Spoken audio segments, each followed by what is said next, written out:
Olá para o pessoal que acompanha a seriesnovas.com, o projeto SNTV está de volta para falar sobre política. A gente acabou de sair de um grande processo político, né, que marcou várias reviravoltas aqui no estado, em vários municípios. Na capital, a disputa foi bastante também acirrada e a gente vai agora fazer um bate-papo sobre política, porque daqui a 2 anos tem de novo e muita coisa vai acontecer ainda nos bastidores.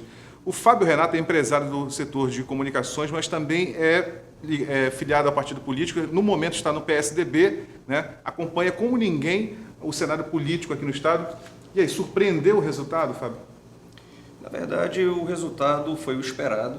O trabalho que o prefeito vem desenvolvendo é um trabalho já muito consistente, muito sério, embora as adversidades que nós enfrentamos aí a nível nacional sejam realmente muito grandes, mas eu acho que a Prefeitura de Macapá tem feito o dever de casa, tem trabalhado com responsabilidade, então não me surpreendeu. Embora foram muitas forças políticas que atuaram nessa campanha, e é natural, o processo democrático ele tende a isso realmente, mas eu fiquei realmente satisfeito com o resultado do pleito eleitoral nesse momento. Assim, as urnas assim, mandaram um recado, né, para as pessoas em vários aspectos, né? Principalmente em relação à forma como se comunicar com o eleitor, né? Isso ficou bastante patente muito evidente durante todo o processo, né? Você diria que o político jovem hoje ele tem mais uma vantagem sobre um político, vamos pegar como exemplo o que aconteceu com o Clécio e Gilvan, né? Um político muito experimentado, o Gilvan, Clécio também bem experimentado, mas com um discurso mais arrojado, mais refinado, mais leve. Qual o segredo para se chegar a esse nível? Eu vejo que hoje, fundamentalmente, o que é mais importante na campanha política é a sinceridade. É realmente falar aquilo que você pode fazer. Não adianta você tentar mostrar situações que não se concretizarão. Então, independente até da idade, exatamente, eu vejo que independente da idade, eu acho que o político tem que se renovar. Ele tem realmente que mostrar a que veio e tratar da realidade como realmente nós estamos vivendo. Nós hoje vivenciamos uma crise e estamos aí tratando de PEC 241, que é para justamente fazer com que o Estado tenha um limite nos seus gastos. Não dá para você achar que o Estado é pai e mãe de toda a população. Não é essa a função do Estado. Mas a PEC também não ingessa investimento? Mas não tem como. É preferível que você tenha controle do seu gasto do que você fazer dívida lá para frente e depois não conseguir pagar. Aí você, quando faz dívida, e principalmente o Estado, que ele detém aí 30%, 40% do PIB nacional, então ele acaba gerando inflação. Quando ele começa a gastar mais do que ele não tem, e como o volume é muito grande, ele acaba fomentando a inflação. E a inflação, ela corrói muito o salário, principalmente do trabalhador que ganha o salário mínimo. Esse é aquele que mais sofre e, logicamente, isso vem corroendo toda a base econômica e acaba que toda a economia sofre, que é exatamente o que nós estamos passando aqui desde o ano aí de 2013, quando a bolha começou a estourar e culminou aqui no estado do Amapá aí, nesse ano com a diminuição dos repasses federais, justamente em função dessa crise. Então, é extremamente importante. Nós, nas nossas casas, quando nós estamos administrando o nosso orçamento, nós sabemos que se nós gastarmos mais do que o que nós recebemos, nós vamos chegar num momento que nós vamos... o termo falência não é para a pessoa física, o termo é insolvência. Então, a pessoa física ele vai entrar em insolvência. E é a mesma coisa numa empresa, é a mesma coisa no Estado. Quando você gasta mais do que você não tem, você acaba entrando num processo de falência e você não consegue fazer investimento de absolutamente nada. Esse clima de pessimismo no Brasil todo, na tua opinião, o Amapá também...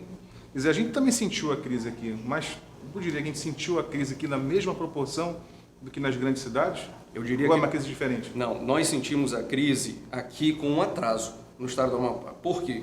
Porque no estado do Amapá, especificamente, grande parte da nossa economia gira em torno do funcionalismo público.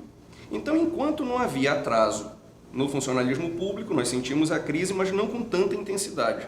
Porque, para a gente, a crise foi mais de crédito. Ou seja, quando você tentava fazer uma compra e você não conseguia o financiamento, logicamente a loja deixava de vender e você deixava de comprar. Então, isso acabava fazendo com que a economia não aquecesse.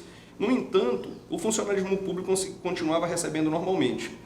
Aí, para fazer um retrospecto, em São Paulo, desde o ano passado, quando as indústrias começaram a parar de vender, ela começou a demitir. Então isso refletiu rapidamente em todo o estado de São Paulo, coisa que nós não temos no Amapá, indústrias fortes. Então isso acabou não se refletindo logo como refletiu no restante do Brasil.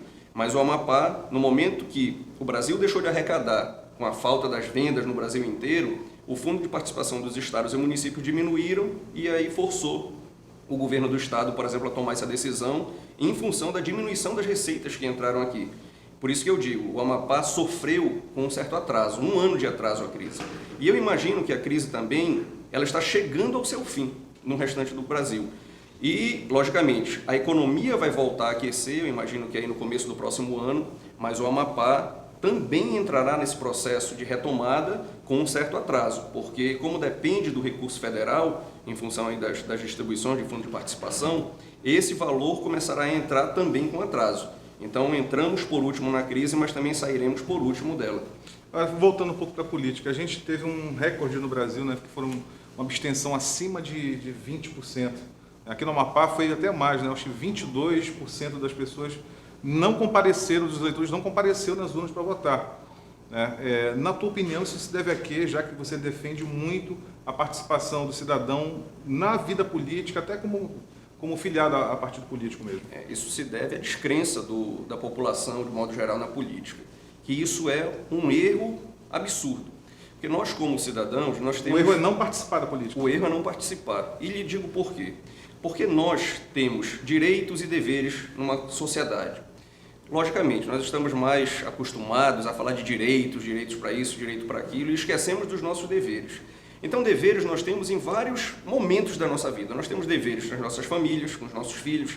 Se nós não formos atrás de cobrar o nosso filho na escola para saber como é que está a nota, saber como que ele está, na verdade, levando a vida, os filhos, nós sofreremos as consequências lá na frente. Então, nós temos deveres na família.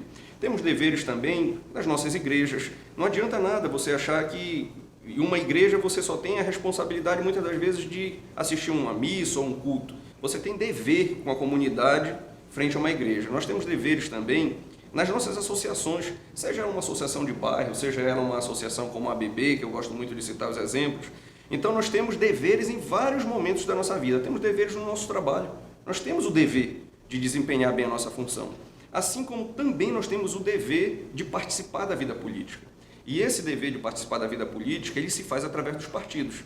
Porque um partido nada mais é do que uma associação. É uma associação civil de caráter privado, inclusive. Ou seja, ela defende interesses privados. Quando você fala, por exemplo, de um partido dos trabalhadores, que está muito em voga, ele defende interesse privado dos trabalhadores. Então, todos os partidos, no fundo, eles acabam defendendo os interesses da sociedade. Que a sociedade não é o Estado, a sociedade são os indivíduos. Em função do desinteresse da própria população, aí acabam se valendo disso. Agora, como fazer para o jovem gostar mais da política, já que o jovem acha a política um negócio chato? Mas em função disso, como um partido político é uma associação civil, qualquer associação, se os associados não participarem do processo, a diretoria vai fazer o que absolutamente quer. É natural, isso é inerente a qualquer ser humano. Quando você não participa de uma associação, a pessoa que está lá dirigindo a associação, seja ela através de um cargo de diretor ou de representante da associação, como é o político. O político nada mais é do que o representante daquela associação numa Assembleia Legislativa, numa Câmara de Vereadores, num Senado ou até mesmo no Executivo. Então, nós nos fazemos representar através de associações.